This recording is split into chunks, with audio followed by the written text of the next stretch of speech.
Assalamualaikum warahmatullahi wabarakatuh. Perkenalkan, saya Vianiska Amalia, NIM 061 dari kelas psikologi 6B akan mempresentasikan mengenai pembangunan dan perubahan komunitas. Pertama, saya akan membahas mengenai pembangunan komunitas. Apa itu pembangunan? Pembangunan adalah upaya secara sadar dari manusia untuk memanfaatkan lingkungan dalam usaha memenuhi kebutuhan hidupnya. Dengan adanya pembangunan, kehidupan dan kesejahteraan manusia dapat meningkat. Menurut PBB tahun 1960, pembangunan komunitas adalah sebuah proses di mana semua usaha masyarakat digabungkan dengan usaha-usaha pemerintah setempat untuk meningkatkan kondisi masyarakat di bidang ekonomi, sosial, dan budaya, serta memberikan kesempatan masyarakat untuk berkontribusi penuh pada kemajuan bangsa. Secara umum, pembangunan komunitas berfokus pada proses untuk mendampingi komunitas secara bersama-sama menyelesaikan permasalahan mereka.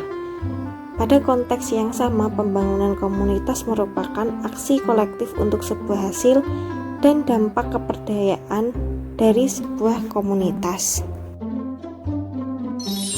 Selanjutnya, perubahan sosial komunitas. Menurut McKeever, perubahan sosial adalah perubahan-perubahan yang terjadi dalam hubungan sosial atau keseimbangan hubungan sosial. Kemudian ada pengertian perubahan sosial komunitas. Jadi perubahan sosial komunitas itu adalah setiap perubahan yang mempengaruhi sistem sosialnya, termasuk dalam aspek nilai, sikap, serta pola perilaku di antara kelompok-kelompok dalam masyarakat.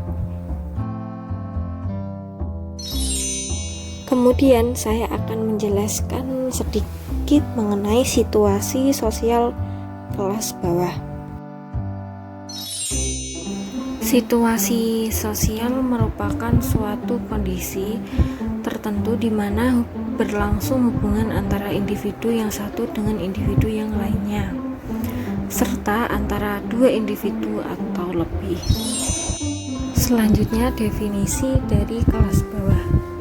Menurut Mulyanto Sumardi, kelas bawah adalah golongan yang memperoleh pendapatan atau penerimaan sebagai imbalan terhadap kerja mereka yang jumlahnya jauh lebih sedikit dibandingkan dengan kebutuhan pokoknya. Penghargaan mereka terhadap kehidupan dan pendidikan anak sangat kecil dan seringkali diabaikan. Karena ini sangat membebankan mereka. Perhatian mereka terhadap keluarga pun tidak ada, karena mereka tidak mempunyai waktu luang untuk berkumpul dan berhubungan antar anggota keluarga, sehingga menjadikan hubungan mereka kurang akrab. Kemudian, situasi sosial kelas bawah dalam hubungannya dengan lingkungan. Masyarakat kelas sosial bawah juga digambarkan melalui aspek interaksinya dengan orang lain. Masyarakat kelas sosial bawah hidup secara kolektif dengan masyarakat yang kelasnya sama dengan mereka. Dalam berinteraksi, masyarakat kelas sosial bawah berinteraksi dengan melakukan aktivitas yang kolektif. Selanjutnya, cara pandang kelas bawah. Masyarakat kelas atas menjalani kehidupan dengan berbagai visi yang mereka punya, sedangkan masyarakat kelas bawah menjalankan kehidupan dengan apa yang tampak di hari ini saja. Dalam pendidikan, sebagian besar masyarakat kelas bawah adalah tamatan SMA, SMP, SD, dan bahkan buta huruf. Mereka beranggapan bahwa setelah 12 tahun sekolah sudah sangat baik untuk bekerja. Karena persepsi yang seperti itulah membuat mereka enggan untuk menyekolahkan anak-anaknya ke perguruan tinggi. Selain itu disertai juga karena faktor ekonomi yang rendah. Kemudian, saat hidup berjalan tidak seperti apa yang kita mau, Menyalahkan keadaan tentu lebih mudah daripada mencari solusi. Inilah perbedaan antara masyarakat kelas atas, menengah, dan bawah. Masyarakat kelas bawah seringkali mengeluh akan kesusahan hidup mereka dan hanya bergantung pada bantuan dari pemerintah seperti bantuan pendidikan, kesehatan, sampai ke bantuan sosial untuk makan sehari-hari. Jadi memang kehidupan mereka itu sudah disubsidi oleh pemerintah. Para ahli dan praktisi psikologi komunitas memberikan sumbangan yang signifikan untuk memajukan kesejahteraan hidup dalam suatu komunitas. Sumbangan itu dalam suatu komunitas dilakukan melalui intervensi yang bersifat kolaboratif. Memajukan kehidupan masyarakat itu meliputi kesejahteraan fisik, psikologis, ekonomi, sosial, dan spiritual melalui proses pemberdayaan warga dan komunitas. Intervensi kolaboratif berarti prevensi, dan intervensi dilakukan secara bersama antara ahli dan praktisi psikologi komunitas dengan warga-warga komunitas yang bersangkutan.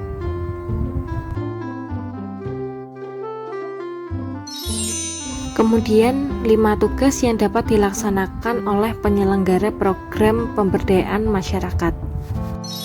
Yang pertama adalah mencari persamaan mendasar antara persepsi masyarakat mengenai kebutuhan mereka sendiri dan aspek-aspek tuntutan sosial yang dihadapi oleh mereka.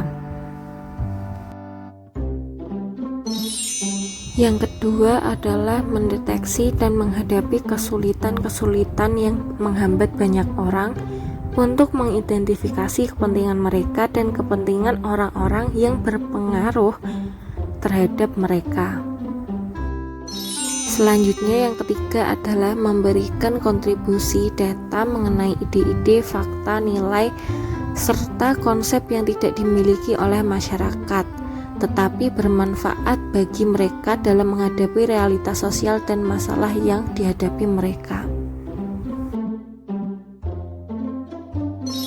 Kemudian yang keempat adalah membagi visi kepada masyarakat.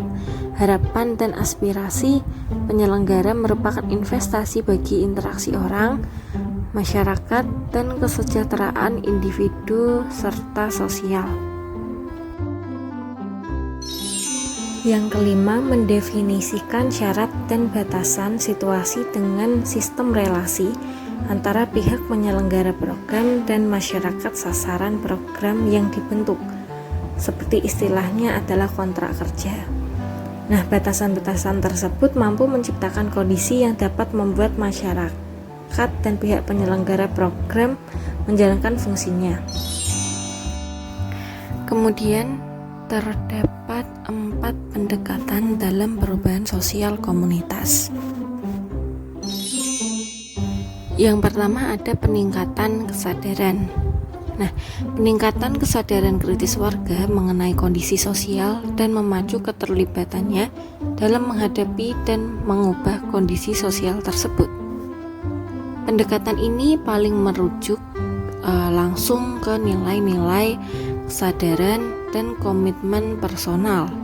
Biasanya sering terjadi penolakan di tahap ini terkait kekhawatiran dan dampak negatif dari keterlibatannya.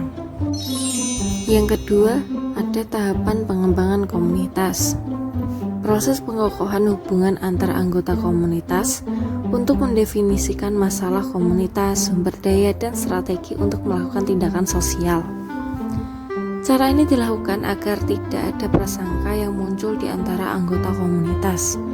Perlu dilakukan agar semua anggota di dalam komunitas itu menjadi solid, paham akan tujuan atau visinya. Selanjutnya yang ketiga adalah tindakan sosial. Menciptakan konflik konstruktif untuk menghilangkan hambatan melalui tindakan yang tidak memuat kekerasan. Agar tindakan sosial secara efektif bisa melawan kepentingan yang kuat dan terorganisir, komunitas harus mengenal kapasitas, kekuatan, dan potensinya.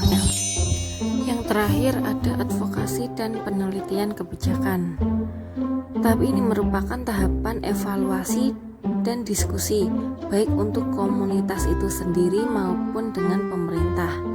Nah, biasanya itu pemerintah akan hadir jika itu bersifat share, diskusi, tidak dalam rangka untuk meminta uang. Nah, hasilnya dapat pula diberikan ke pemerintah sebagai bahan pertimbangan dalam melakukan evaluasi terhadap kebijakan yang telah disusun. Sekian presentasi dari saya. Assalamualaikum warahmatullahi wabarakatuh.